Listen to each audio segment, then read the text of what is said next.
எங்க அம்மா எப்படி வரானா எப்படி எப்படி எப்படி எப்படி எம்மா பழுத்த சட மார்பில் ஆட பச்சை போனோம் எழுந்தாட பத்தினியால் ஆடி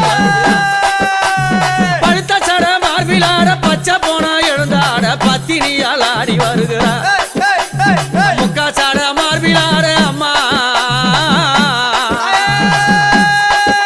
அந்த முக்கா சட மார்பில் ஆட